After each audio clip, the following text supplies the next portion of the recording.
حد محدود ولا نعت موجود ولا وقت محدود ولا أجل ممدود وترى الخلائق بقدرته والنشر الرياح برحمته وبتدت بحور میدان عرضه اول دین معرفته وکمال معرفته التصدیق به وکمال التصدیق به التوحید وکمال التوحید اخلاص له نفی الصفت عن كل شهادت صفت انه غیر الموصوف انه غیر الصفات فمن وصف الله سبحانه فقد كرمه ومن كرمه فقد صنعه ومن صنعه فقد جزاه ومن جزاه فقد جهله ومن جهله فقد إشار إليه ومن إشار إليه فقد حده ومن حده فقد حده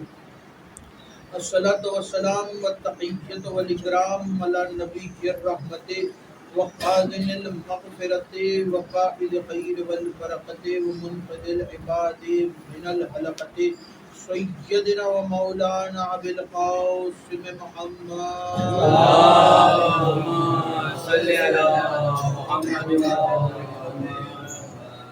وعلى آله الطيبين الطاهرين المعصومين المنتخبين المنتجبين المظلومين ولعن الله على أعدائهم ومنكر قضائهم وحاسب حقوقهم أجمعين اما بعد بسم اللہ الرحمن الرحیم خاندان زہرا پر بلند آواز سے صلوات اللهم صل على محمد وآل محمد دعا ہے پروردگار اعظم سے کہ بانیان کا یہ تمام خرچ اخراجات کوشش کاوش کو اپنی بارگاہ میں قبول و منظور فرمائے آپ حضرات کا اس فرش پہ چلا آیا میرا عظیم خالق اللہ اپنی بارگاہ میں قبول فرمائے آپ کو اس فرش پہ آنے کا بہترین اجر عطا فرمائے کوئی غم نہ دے سوائے غم حسین کے لاکھوں دعاؤں کی ایک دعا میرے اللہ قبر کی پہلی رات کو زیارت امیر نصیب فرما قیامت کا دن ہو شفاعت شبیر نصیب فرما محشر کے روز ایک خاتم قرآن ایک خاتم دامن اہل بیت نصیب فرما ہمارے آخری وارث حضرت حجت کے ظہور میں تعجیل فرما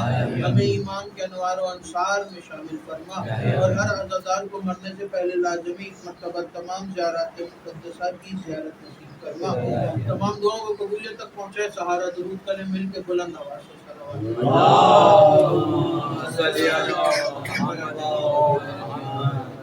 مزاج معلّہ کی نفاستوں پر نہ گوار نہ گزرے تو صلوات ذرا بلند آواز سے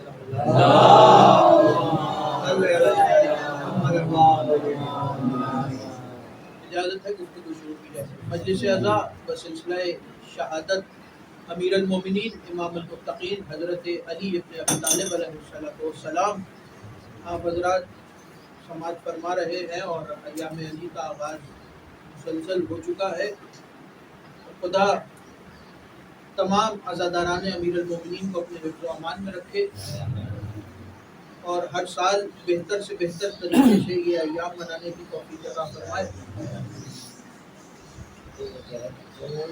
توجہ مکمل طور پر میری طرف رکھیے گا وقت نہایت ہی مختصر ہے چند جملے آپ کے حوالے کرنے بات سمجھ میں آئے تو اتنا ضرور بولیے گا کہ پتہ چل جائے کہ میرا خطاب علی کو سوچنے والوں سے نہیں علی کو ماننے والوں سے ہے رسول خدا حضرت محمد مصطفیٰ صلی اللہ علیہ وآلہ وسلم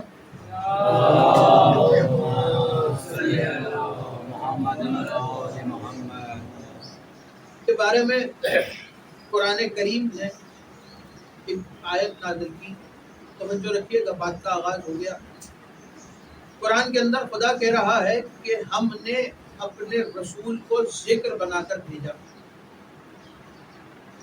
ہم نے اپنے رسول کو ذکر بنا کر نازل کیا ذکر توجہ رکھیے گا ذکر بنا کر نازل کیا اور نازل وہ ہوتا ہے جو پہلے سے موجود ہو ذکر بنا کر نازل کیا اور نازل وہ ہوتا ہے جو پہلے سے موجود ہو تو میرا سوال یہ ہے میرے اللہ اگر تیرا حبیب پہلے سے موجود ہے تو پھر آدم کو پہلے کیوں بھیجا توجہ پھر آدم کو پہلے کیوں بھیجا نوح کو پہلے کیوں بھیجا ابراہیم کو پہلے کیوں بھیجا موسیٰ کو پہلے کیوں بھیجا عیسیٰ کو پہلے کیوں بھیجا؟ جبکہ تو اپنے حبیب کو پہلے سے خلق کر چکا ہے، اپنے نور میں سے خلق کیا ہے تو نے، اور سب سے پہلی جو کائنات کے اندر جس ہستی کی خلقت ہوئی ہے وہ حضرت محمد کا نور ہے۔ سب سے پہلے جو خلق ہوا ہے وہ نور محمد ہے۔ تو جب سب سے پہلے تو نے حضرت محمد کے نور کو خلق کیا تو پھر آدم سے پہلے کیوں نہ بھیجا، ابراہیم سے پہلے کیوں نہ بھیجا، موسیٰ سے پہلے کیوں نہ بھیجا، عیسیٰ سے پہلے کیوں نہ بھیجا؟ تو آواز آئی کہ قرآن پڑھو، سورہ فرقان کے اندر خدا کہہ رہا ہے کہ آسمان کے اوپر، توجہ، خدا آسمان کے اوپر پہلے ہواؤں کو بھیجتا ہے، توجہ، پہلے ہواؤں کو بھیجتا ہے، اور جا کہتا ہے کہ جاؤ ہواؤ جاؤ اور جا کے دنیا والوں کو خبر کر دو کہ ہمارے بعد بارش رحمت بن کے آ رہی ہے، ہمارے بعد بارش رحمت بن کے آ رہی ہے۔ تو ثابت یہ ہوا کہ آدم سے لے کر عیسیٰ تک جتنے نبی آئے وہ رسول کی پیشن گوئی کرنے، رسول کا پیغام دینے آئے کہ ہمارے بعد محمد رحمت بن کے آ رہا ہے، ہمارے بعد نبی رحمت بن کے آ رہا ہے، کائنات میں وہ رحمت بن کے آ رہا ہے۔ اور قرآن نے کہا کہ خدا نے کہا قرآن کے اندر کہ ہم نے اس کتاب کو رحمت بنا کر نازل کیا، کتاب کو رحمت بنا کر نازل کیا۔ آدم سے پہلے رسول نہیں آئے، آدم پہلے آئے، ابراہیم پہلے آئے، موسیٰ پہلے آئے، عیسیٰ پہلے آئے، نوح پہلے آئے، اور وہ انبیاء جن کے اوپر کتابیں نازل کی، 4 نبی، 4 میں سے ایک رسول خدا، رسول خدا کو ہٹائیے تو باقی جو 3 نبی ہیں وہ تینوں رسول سے پہلے آئے۔ جملے سنیے گا، توجہ، رسول سے پہلے تینوں نبی آئے۔ موسیٰ کے اوپر کتاب کو نازل کیا، داؤد کے اوپر کتاب کو نازل کیا، عیسیٰ کے اوپر کتاب کو نازل کیا۔ یہ وہ 3 کتابیں ہیں جو سب سے بڑی کتابیں ہیں قرآن سے پہلے، لیکن جب سے قرآن آیا اس کے بعد ان کتابوں کو کوئی مانتا نہیں۔ توجہ، داؤد کے اوپر کتاب نازل کی، موسیٰ کے اوپر کتاب نازل کی اور عیسیٰ کے اوپر کتاب نازل کی، لیکن داؤد کے اوپر جو کتاب نازل کی وہ کتاب الگ ہے، داؤد الگ ہے۔ توجہ، موسیٰ کے اوپر جو کتاب نازل کی وہ کتاب الگ ہے، موسیٰ الگ ہے۔ عیسیٰ کے اوپر جو کتاب نازل کی، عیسیٰ الگ ہے اور کتاب الگ ہے۔ قرآن نے کیا کہا؟ خدا کہہ رہا ہے کہ ہم نے اپنے رسول، اپنے قرآن کو، اس کتاب کو رحمت بنا کر بھیجا۔ اس کے لیے رحمت بنا کے بھیجا، مسلمین کے لیے رحمت بنا کے بھیجا۔ ہم نے قرآن کو رحمت بنا کے بھیجا، کس کے لیے بنا کے بھیجا؟ مسلمین کے لیے رحمت بنا کر بھیجا۔ اور اسی قرآن کے اندر خدا کہہ رہا ہے وَمَا أَرْسَلْنَاكَ إِلَّا رَحْمَةً لِلْعَالَمِينَ، ہم نے محمد کو عالمین کے لیے رحمت بنا کے بھیجا۔ تو جیسا قرآن ویسا محمد، جیسا قرآن ویسا محمد، جو جو قرآن کے اندر ہے وہ محمد نے کر کے بتایا ہے، جو جو قرآن کے اندر ہے وہ محمد نے بتایا ہے۔ تو تاریخ نے کہا جیسا نبی ویسا قرآن، جیسا قرآن ویسا نبی۔ توجہ، جیسا نبی ویسا قرآن، جیسا قرآن ویسا نبی۔ توجہ، قرآن جیسا ہے ویسا ہی محمد ہے۔ اپنے جیسا کہنے والوں رسول کو غور سے سنو، رسول تمہارے جیسا نہیں، قرآن جیسا ہے، رسول قرآن جیسا ہے۔ اور کیا کہا؟ اب قرآن نے کہا کہ قرآن بھی رحمت ہے اور رسول بھی رحمت ہے، لیکن اب اگر اس میں ایک فرق دکھاؤں آپ کو تو اسے مانیں گے۔ قرآن کیا ہے؟ قرآن رحمت ہے، کس کے لیے؟ مسلمین کے لیے۔ رسول رحمت ہے، کس کے لیے؟ عالمین کے لیے۔ عالمین کیا ہے؟ پاکستان عالمین نہیں، یہ دنیا عالمین نہیں، بلکہ 18,000 عالمین ہیں، 18,000 کہکشائیں ہیں۔ اس دنیا جیسی اور بھی دنیایں ہیں اور یہ سب عالمین کے اندر آتا ہے۔ اور خدا کیا کہہ رہا ہے؟ ہم نے اپنے حبیب کو رحمت للعالمین بنا کے بھیجا۔ عالمین میں جو کچھ ہے اس سب کے لیے رحمت ہے میرا محمد۔ قرآن صرف مسلمانوں کے لیے رحمت ہے، محمد پورے عالمین کے لیے رحمت ہے۔ اب قرآن کے اندر آ جاؤ تو ابراہیم نے کہا، توجہ، ابراہیم نے کہا میرے اللہ، ابراہیم کہہ رہا ہے میرے اللہ مجھے مردہ زندہ کر کے دکھا۔ ابراہیم کہہ رہے ہیں مجھے مردہ زندہ کر کے دکھا کہ تو مردہ کیسے زندہ کرتا ہے؟ تو کہا کہ کیا ابراہیم تمہیں یقین نہیں ہے ہم پر کہ ہم کیسے مردہ زندہ کرتے ہیں؟ تو کہا یقین تو ہے، اطمینان نہیں ہے۔ توجہ، یقین تو ہے، اطمینان نہیں ہے۔ یہ یاد رکھیے گا، یقین اور ہوتا ہے، اطمینان اور ہوتا ہے۔ ابراہیم نے کہا یقین ہے، اطمینان نہیں ہے، بس ایک مرتبہ کر کے دکھا دے۔ تو پھر اسی آیت کے اندر خدا نے کہا کہ اچھا ابراہیم، پھر ایک کام کرو، کچھ پرندے لو اور ان کو لے کے پالو اور اپنے آپ سے مانوس کرو۔ جب وہ تم سے مانوس ہو جائے تو ان کو کاٹو، ان کو ذبح کرو، اور ذبح کرنے کے بعد ان کے ٹکڑے کرو، اور ٹکڑے کرنے کے بعد ان سب کے گوشت کو جمع کرو، آپس میں ملا دو، اور یہ سارا ملا ہوا گوشت اٹھا کر اپنے جو تمہاری وادی ہے، جس بستی میں تم رہتے ہو، اس کے ارد گرد جو پہاڑ بنے ہیں، تھوڑا تھوڑا کر کے سارے پہاڑوں کی چوٹی پہ رکھ دو۔ ابراہیم نے ایسے ہی کیا، کچھ پرندے لیے اور پرندوں کو لے کے اپنے سے مانوس کیا، مانوس کرنے کے بعد ان کو ذبح کیا، ذبح کرنے کے بعد ان کے ٹکڑے ٹکڑے کیے، سب کا گوشت آپس میں ملایا۔ قرآن ہے، قرآن کہہ رہا ہے ابراہیم نے سب کے ٹکڑے کیے، اور ٹکڑے کرنے کے بعد سب کا گوشت آپس میں ملانے کے بعد سب کے گوشت کو وہ جو 7 یا 9 پہاڑیاں تھیں ان کی چوٹیوں پر رکھ دیا، اور ابراہیم واپس آ گئے۔ اب خدا نے کہا ابراہیم پکارو ان پرندوں کو، پکارو ان پرندوں کو جن کو تم نے پالا تھا، اور پالنے کے بعد ذبح کر کے جن کا گوشت تم نے اپنے ہاتھوں سے پہاڑیوں پہ رکھا ہے، ان پرندوں کو پکارو۔ تو ابراہیم نے کہا اے مردہ پرندوں لوٹ آؤ میری طرف۔ توجہ، اے مردہ پرندوں لوٹ آؤ میری طرف۔ تو تاریخ نے منظر دیکھا کہ ابراہیم نے جن پہاڑیوں کے اوپر گوشت رکھا تھا، وہ گوشت آپس میں جمع ہونا شروع ہوا اور سب جدا ہونا شروع ہوا، اور جدا ہو کے جس پرندے کا تھا وہ ویسے پرندہ خلق ہو گیا۔ جس پرندے کو جیسے ذبح کیا تھا وہ پرندہ دوبارہ زندہ ہو گیا ابراہیم کے سامنے۔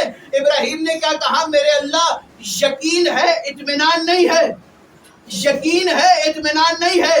اور رسول کے لیے اللہ کیا کہہ رہا ہے؟ یا ایتھا النفس المطمئنہ، اے اطمینان والے محمد۔ ابراہیم کہہ رہا ہے اطمینان نہیں ہے، یقین ہے۔ رسول کو اللہ کہہ رہا ہے اطمینان والے محمد، یعنی کہ وہ محمد جسے پہلے سے اطمینان ہے، جو پہلے سے مطمئن ہے۔ ارجعی الی ربک راضیۃ مرضیہ، لوٹا، واپس لوٹا اپنے رب کی طرف۔ اور لفظ کا استعمال ہوا واپس لوٹا اپنے رب کی طرف۔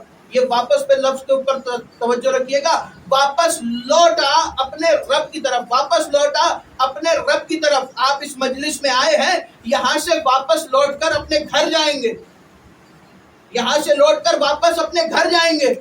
واپس استعمال ہی اس وقت ہوتا ہے جب یا تو کسی نے وطن جانا ہو یا اپنے گھر جانا ہو۔ خدا کہہ رہا ہے محمد واپس لوٹا ہماری طرف، واپس لوٹا ہماری طرف۔ تو ثابت یہ ہوا قرآن کی اس آیت سے کہ خدا محمد کو اپنے وطن کی طرف بلا رہا ہے۔ تو معلوم یہ ہوا محمد کا وطن زمین نہیں ہے، عرش پر ہے۔ محمد کا وطن زمین پر نہیں، عرش پر ہے۔ تو اگر رسول کا وطن عرش پر ہے تو پھر سوچ لو کہ محمد تم جیسے ہیں یا کن جیسے ہیں۔ اگر محمد کا وطن عرش پر ہے تو پھر سوچ لینا کہ محمد خاکی ہے یا نوری ہے۔ اگر تو محمد کا وطن زمین پر ہے تو محمد خاکی ہے، اگر تو محمد کا وطن عرش پر ہے تو محمد نوری ہے۔ آگے اسی آیتی قرآن کے اندر آگے توجہ رکھیے گا، آخری جملے ہیں، پھر ایک مقام کی طرف لے کے جانا چاہ رہا ہوں۔ اسی قرآن کے اندر آگے خدا نے کہا کہ موسیٰ نے خدا سے دعا مانگی۔ کیا دعا مانگی؟ رب اشرح لی صدری ویسر لی امری واحلل عقدۃ من لسانی یفقہوا قولی۔ اے میرے اللہ، اے میرے پروردگار، میرے سینے کو کشادہ کر دے۔ دعا مانگنے کے بعد موسیٰ نے کیا کہا کہ اے میرے اللہ میرے لیے ایک وزیر بنا دے، ایک وزیر بنا دے۔ اور وزیر کہاں سے بنا دے؟ موسیٰ خود کہہ رہے ہیں میرے لیے ایک وزیر بنا دے میرے اہل بیت میں سے۔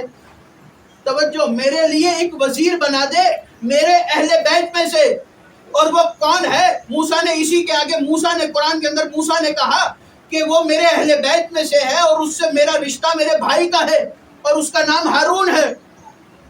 تو موسیٰ جب خدا سے دعا کر کے نام لے کے کہہ رہے ہو کہ ہارون جو میرا بھائی ہے، میرے اہل بیت میں سے ہے، میرے گھر والوں میں سے ہے، اسے میرا وزیر بنا دے، تو موسیٰ خود بنا لو۔ تو موسیٰ نے کہا کہ میں دعا تو کر سکتا ہوں لیکن اپنی مرضی سے کسی کو اپنا خلیفہ نہیں بنا سکتا، اپنی مرضی سے کسی کو اپنا وزیر نہیں بنا سکتا۔ تو جب اولی العزم نبی کسی کو اپنی مرضی سے نہیں بنا سکتا وزیر، تو کوئی اور کیسے کسی کو بنا سکتا ہے؟ جب موسیٰ جیسا اولی العزم نبی کسی کو نہیں بنا سکتا تو کوئی اور کسی اور کو کیسے بنا سکتا ہے؟ موسیٰ نے دعا کی کہ میرے اہل بیت میں سے میرے بھائی ہارون کو میرا وزیر بنا دے، میرا مددگار بنا دے۔ اور کب دعا کی؟ جب اللہ نے کہا کہ اے موسیٰ جاؤ فرعون کے دربار میں۔ اسی قرآن کے اندر آگے آیا، خدا کہہ رہا ہے کہ موسیٰ نے دعا کی، موسیٰ نے خود دعا کی، اور جب رسول کی باری آئی، محمد کی باری آئی، تو خدا نے کہا محمد دعا کرو۔ موسیٰ نے خود دعا کی، خدا نے کہا محمد دعا کرو۔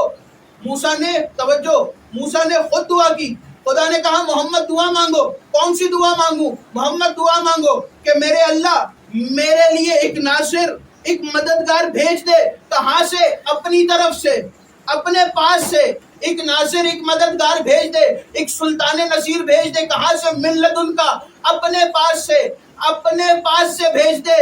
تو توجہ، موسیٰ نے کیا کہا تھا؟ میرے اہل بیت میں میرا بھائی ہارون، اسے میرا وزیر بنا دے۔ محمد نے کہا کہ اپنے پاس سے بھیج دے۔ اب رسول کا عقی، رسول کا وسیع وہ ہے جس کو رسول نے مانگا ہے اور کہا ہے کہ میرے پروردگار اپنے پاس سے بھیج دے۔ اگر علی تم جیسے ہوتے تو خدا کے گھر میں نہ آتے۔ خدا کے گھر میں علی آئے ہی اس لیے کہ رسول نے وسیع وزیر مانگا، مددگار مانگا خدا کے پاس سے۔ خدا نے اپنے پاس سے وزیر بھیجا ہے، اس لیے علی کو کعبے میں نازل کیا ہے۔ کہا علی تمہارا مددگار ہے، علی ہی تمہارا مددگار ہے، اسی سے مدد مانگو۔ اور اے محمد یہی علی ہے جو تمہاری ہر مشکل میں مدد کرے گا، چاہے کہیں بھی ہو، چاہے کسی مقام پہ بھی ہو، ہر مشکل میں یہی علی تمہاری مدد کرے گا۔ اور خیبر کے میدان میں جب رسول نے ہاتھوں کو اٹھایا اور کہا کہ میرے اللہ 39 دن ہو گئے اور خیبر فتح نہیں ہو رہا، تو میری مدد کر خدا، میری مدد کر، اے میرے پروردگار میری مدد کر۔ تو آواز قدرت آئی، اے محمد اپنے ہاتھوں کو بلند کرو اور مدینہ کی طرف منہ کر کے کہو کہ نادی علی مظہر اللہ جائے تجد ہو عن اللہ کا فی النوائب کل ہم و غم سینجلی۔ یہاں تک یہ وہ روایت ہے، یہ وہ حدیث ہے کہ جس کے اندر خدا کا بھی الفاظ ہے اور محمد کے بھی الفاظ ہیں۔ حدیث قصہ وہ حدیث ہے کہ جس کے اندر حدیث قدسی اور حدیث رسول دونوں شامل ہیں۔ اس کے بعد نعت علی وہ واحد حدیث ہے کہ جس کے اندر رسول اور خدا دونوں کے الفاظ شامل ہیں۔ توجہ، خدا نے کہا کہ نعت علی صغیر کی سند ملتی ہے، کبیر کی سند نہیں ملتی۔ کبیر کے اندر جو اضافہ ہے وہ بعد میں ہوا ہے۔ نعت علی صغیر خدا نے نازل کی اور کہا کہ اے محمد پکارو اسے، نعت علی جو مظہر اللہ جائب ہے، عجائبات کا مظہر ہے، اسے پکارو، وہ تمہارا ہر مدد میں مشکل کشا ہے، ہر مدد میں مددگار ہے۔ جب رسول نے خدا کی بھیجی ہوئی بات کو پورا کیا تو اس کے بعد اپنے جملے کہے کہ کیا کہا؟ ناد علی مظہر اللہ جائے تجد ہو عنن لقف النوائب کل ہم و غم سینجلی بے علی جن۔ اب یہ رسول کہہ رہے ہیں بے علی جن، بے علی جن، بے علی، اے علی تجھے تیری ولایت کا واسطہ، اے علی تجھے تیری ولایت کا واسطہ، تجھے تیری ولایت کا واسطہ۔ رسول نے 3 مرتبہ آواز دی۔ تو کیا مدینے میں بیٹھے علی نے پہلی مرتبہ آواز نہیں سنی؟ توجہ، جب رسول نے پہلی مرتبہ پکارا تو کیا علی نے فوراً پہلی مرتبہ آواز نہیں سنی؟ یقیناً سنی۔ وہ علی ہے، کائنات کے مشکل کشا ہے۔ علی وہ ہے کہ جس کو رسول نے مانگا ہے کہ میرے لیے مددگار بھیج، میرے لیے ایک سلطان نصیر بھیج، تو علی نے فوراً آواز سنی۔ تو میں کہوں گا یا علی، جب تیسری آواز پہ لبیک کہا تو پہلی آواز پہ بھی تو لبیک کہہ سکتے تھے۔ جب رسول نے پہلی آواز دی تو فوراً لبیک کہہ دیتے، تو رسول دوسری آواز نہ دیتے۔ دوسری آواز دی، پھر علی خاموش رہے۔ تیسری جب آواز دی تو پھر علی نے کہا لبیک یا رسول اللہ۔ جب علی نے تیسری مرتبہ تیسری آواز پر کہا لبیک یا رسول اللہ، تو میں نے کہا یا علی تیسری آواز پر لبیک کیوں کہا، پہلی پر کیوں نہیں کہا؟ تو کہا اس لیے میں نے پہلی پر کا نہیں کہا اور دوسری پر لبیک نہیں کہا، تیسری پر اس لیے کہا کہ رسول جو کام ایک مرتبہ کرے وہ مستحب ہوتا ہے۔ توجہ، نبی جو ایک مرتبہ کام کرے وہ مستحب ہوتا ہے، جو 2 مرتبہ کام کرے وہ سنت ہوتا ہے، اور جو 3 مرتبہ رسول کام کرتے وہ سنت مؤکدہ ہوتا ہے۔ تیسری مرتبہ رسول کی آواز پر اس لیے لبیک کہا تاکہ دنیا والوں کو پتہ چل جائے یا علی کہنا بدعت نہیں ہے، علی رسول کی سنت ہے، یا علی مدد کہنا رسول کی سنت ہے۔ اس لیے تیسری مرتبہ تیسری آواز پہ رسول کے آواز پہ لبیک کہا۔ تو علی عجیب ہیں، مظہر اللہ عجائب ہے، عجائبات کے مظہر کسی کی سمجھ میں نہیں آتی ہے۔ رسول اللہ مسجد نبوی کے ممبر پر تشریف فرما ہے اور خطبہ شعبانیہ بیان کر رہے ہیں اپنے اصحاب سے۔ جب خطبہ ختم ہوا اور اصحاب نے کھڑے ہو کر سوال کرنا شروع کیے تو اسی اثناء میں امیر المومنین بھی کھڑے ہوئے۔ شعبان کے آخری دن چل رہے تھے اور رمضان بالکل قریب تھا۔ رسول نے جب خطبہ ختم کیا اور اصحاب سوال کر رہے تھے تو اسی اثناء میں امیر المومنین کھڑے ہوئے اور کھڑے ہو کر مولا نے کوئی سوال کیا۔ تو جب مولا نے سوال کیا تو رسول اللہ کی نظر امیر المومنین کے چہرے پر پڑی۔ امیر المومنین کے چہرے پر جب رسول اللہ کی نظر پڑی تو رسول اللہ زارو قطار رونے لگے۔ حضرت محمد زارو قطار رونے لگے۔ اصحاب پریشان ہو گئے کہ اچانک رسول کو کیا ہو گیا، ابھی تو خطبہ بیان کر رہے تھے اور سوالوں کے جواب دے رہے تھے، خوش تھے رسول، کہ اچانک رسول کی آنکھوں میں آنسو آ گئے اور گریہ کر کر رسول رونے لگے۔ تو امیر المومنین آگے بڑھے اور کہا یا رسول اللہ کیا ہوا کہ اچانک آپ گریہ کرنے لگے؟ تو کہا یا علی مجھے وہ منظر یاد آ گیا کہ جب آپ کی داڑھی آپ کے خون سے خضاب کی جائے گی، ہاں عزادارو جی بھر کے گریہ کرنا، جی بھر کے پرسہ دینا، اگلے برس ان مجلسوں میں وہی روئے گا جو موجود ہوگا، اپنی ہر مجلس کو آخری مجلس سمجھ کے رویا کرو۔ امام صادق کہتے ہیں خدا ان آوازوں پر رحمت نازل کرے کہ جو ہمارے مصائب میں بلند ہوتی ہے، جو گریے کے لیے ہم اہل بیت کے مصائب میں بلند ہوتی ہیں، خدا ان آوازوں پر رحمت نازل کرے۔ تو رسول نے کہا یا علی ایک رمضان ایسا آئے گا کہ جس میں آپ کی داڑھی آپ کے ہی خون سے رنگین ہو جائے گی۔ یہ کہہ کر رسول نے امیر المومنین کو اپنے قریب بلایا، داڑھی پر بوسہ دیا، اپنے سینے سے لگایا اور سینے سے لگا کر کہنے لگے یا علی وہ رمضان قریب ہے کہ جس رمضان میں آپ کے سر پر تلوار ماری جائے گی اور آپ کے سر کے خون سے آپ کی اپنی داڑھی رنگین ہو جائے گی۔ رسول نے مولا علی کو یہ بات کہی اور کچھ عرصے بعد رسول اس دنیا سے رخصت ہوئے۔ اسی منبر پر بعد از رسول جب امیر المومنین آ کر بیٹھے تو منبر بھی یہی تھا، مسجد بھی یہی تھی اور مجمع بھی اصحاب کا تھا، اور علی خطبہ دے رہے تھے کہ اچانک مجمع کے درمیان سے حسین کھڑے ہوئے۔ حسین جب مجمع کے درمیان سے کھڑے ہوئے تو مولا علی نے مولا حسین کے چہرے کو دیکھ کر رونا شروع کیا، جیسے رسول نے علی کو دیکھ کر رونا شروع کیا تھا، علی نے حسین کو دیکھ کر رونا شروع کیا۔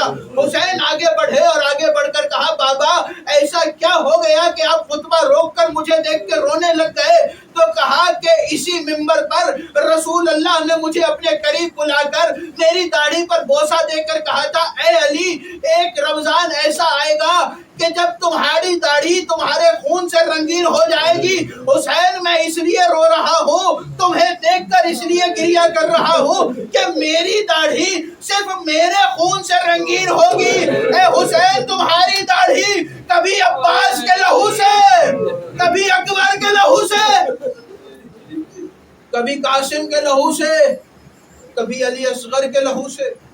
اے حسین یہ داڑھی تو سب کے خون سے رنگین ہوگی، میری داڑھی تو صرف میرے خون سے رنگین ہوگی۔ ہاں عزادارو بس 2 جملے اور سن لینا۔ امیر المومنین نے دارالخلافہ کو مدینے سے کوفہ منتقل کیا۔ کوفہ منتقل کرنے کے بعد ایک مرتبہ آواز دی کچھ عرصے کے بعد کہ اے حسن اے حسین جاؤ مدینے اور جا کر میری بیٹیوں پر لے کر آ جاؤ۔ علی کو اپنی بیٹیوں کی بہت یاد آ رہی ہے۔ آج پہلی مرتبہ امیر المومنین کی زندگی میں علی کی بیٹیوں نے مدینہ چھوڑا۔ پہلی مرتبہ علی کی بیٹیاں مدینے سے باہر آ رہی ہے۔ علی کی بیٹیوں نے مدینے سے کوفہ کا سفر شروع کیا اور امیر المومنین کے حکم کے مطابق یہ قافلہ جب چلتا تھا تو رات کے اندھیرے میں سفر کرتا تھا، اور جب دن کا اجالا نمودار ہوتا تھا تو یہ قافلہ رک جاتا تھا۔ اسی طرح سفر کرتے کرتے مدینہ سے یہ قافلہ کوفہ پہنچ گیا۔ پہلی مرتبہ یہ قافلہ کوفہ پہنچا ہے مدینے سے علی کی زندگی میں۔ امیر المومنین کے حکم کے مطابق مولا حسن نے پیغام بھیجوایا۔ جب پیغام بھیجا تو مولا علی مسجد میں موجود تھے، منبر پر موجود تھے۔ مولا نے کہا کوفے والوں خبردار آج کی رات کوئی اپنے گھروں سے باہر نہ نکلنا، خبردار آج کی رات کوئی اپنے گھروں سے باہر نہ نکلنا۔ تاریخ کہتی ہے اتنا سخت حکم تھا مولا کا کہ سب نے اپنے گھر کی کھڑکی دروازے بند کر لیے، اور زمین پر رینگتا ہوا ایک کیڑا بھی نظر نہ آ رہا تھا۔ کسی کی جرت نہیں تھی کہ کوفے کی گلی میں آ جائے۔ پھر بھی مولا نے کہا عباس جاؤ اور جا کے دیکھو، شاید کوئی بھولا بھٹکا رستہ بھول گیا ہو اور کوفے کی گلی میں آ گیا ہو۔ جاؤ جا کے کوفے کی گلیوں کو خالی کرواؤ۔ عباس کوفے کی گلیوں میں آئے، علی کوفہ سے باہر آئے۔ کوفہ سے جب باہر اس قافلے کے قریب پہنچے تو مولا اپنی سواری سے اترے۔ مظلومیت سنو گے علی کی عزادارو، علی اپنی سواری سے اترے، اور سواری سے اترنے کے بعد جناب زینب کی سواری جب جس محمل پر علی کی بڑی بیٹی جناب زینب سوار تھی اس کی مہار کو تھاما۔ علی اپنی سواری پر سوار نہیں ہوئے بلکہ مولا نے اپنے قدموں سے چلنا شروع کیا، اور چلتے چلتے کوفہ کے صدر دروازے پر پہنچے۔ بس آخری جملہ سن لینا عزادارو، کوفہ کے صدر دروازے پر پہنچ کے مولا کی آواز آئی زینب ذرا محمل کا پردہ ہٹاؤ۔ اب جو محمل کا پردہ ہٹایا تو علی کی آنکھوں میں آنسو ہے، رو کر کہا زینب غور سے دیکھو یہ کوفہ کا صدر دروازہ ہے۔ یہ کہہ کے علی نے آگے چلنا شروع کیا۔ ایک مکان پر پہنچ کے کہا زینب ذرا محمل کا پردہ ہٹاؤ۔ اب جو محمل کا پردہ ہٹایا کہا زینب یہ کوفے کا مین چوک ہے، زینب یہ کوفے کا صدر چوک ہے۔ آگے بڑھے علی، ایک مقام پر پہنچ کر کہا زینب ذرا پردہ ہٹاؤ۔ پردہ ہٹایا، آواز دی زینب یہ کوفے کا بازار ہے۔ زینب رو لینا عزادارو، زینب یہ کوفے کا بازار ہے۔ زینب وہ سامنے عمارت دیکھ رہی ہو وہ کوفے کا دربار ہے۔ زینب وہ سامنے دارالمنارہ ہے۔ بابا یہ چیزیں بیٹوں کو دکھائی جاتی ہے، آپ مجھے کیوں دکھا رہے ہیں؟ کہ زینب ہو سکتا ہے ایک وقت ایسا آئے کہ میرے بیٹے مار دیے جائیں اور ان کی جگہ تمہیں ان بازاروں اور درباروں میں آنا پڑے۔ کہ بابا جس کا عباس جیسا بھائی وہ ان بازاروں میں لعنت اللہ علی قوم الظالمین ماتم امیر المؤمنین